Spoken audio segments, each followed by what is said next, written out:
Normal lang mahirapan. Normal lang mapagod. Normal lang ang matalo. At normal lang din ang masaktan. Ang hindi normal ay kung susuko ka na agad matapos mong paghirapan ng lahat. Matapos mong pagtiyagaan at paglanan ng oras. So ganun na lang. Ayaw mo na. Susuko ka na.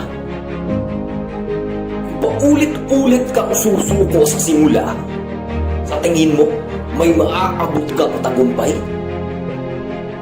Sa palagay mo ba pagsuko ang solusyon sa mga pangarap mo? Tapos ano? Sa bandang huli, magrereklamo ka kung bakit ganyan ang katayuan mo ngayon sa buhay? Nasaan ang mga plano mo sa buhay? Nasaan na ang mga goals mo sa buhay? Nasaan na ang mga pangarap mo? Basta-basta mo na lang mabibitawan dahil pagod ka na. Hanggang kailan ka ganyan? Hanggang kailan ka gagalaw? Kapag huli ng lahat? Kung gusto mo talagang maging matagumpay, iisipin at iisipin mo ang iyong mga pangarap. Hindi lang basta iisipin, kundi gagawan mo ng paraan. Ng mga plano. Dapat mong isipin palagi ang goal mo. Mga bagay na gusto mong abutin at ang ikaw na gusto mong maging.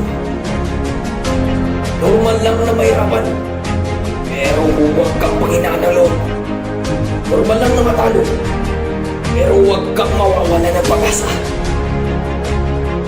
Kung ikaw ay nabiguman ngayon, tumayo ka at lumaban pa rin. Kung nahihirapan ka sa sitwasyon mo ngayon, lumaban ka pa rin. Kung ikaw ay may karamdaman at nawawala na ng pag-asa, lumaban ka pa rin at huwag kang susuko. Dahil walang ibang magbibigay ng lakas sa iyo kundi ang sarili mo lang. Kaya palakasin mo sarili mo.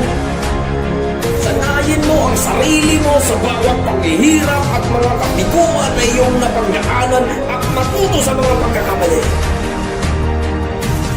Sarap mahirapan kung ang paghihirap ay para sa iyong kinabukasan. Para sa iyong mga pangarap. Ay huwag na huwag kang susuko.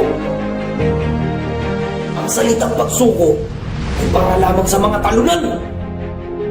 At ang totoong panalo ay ang taong may positibong pananaw na kahit bumagsak man ng paulit-ulit, nabigo man ng paulit-ulit, tumatayo pa rin at lumalaban.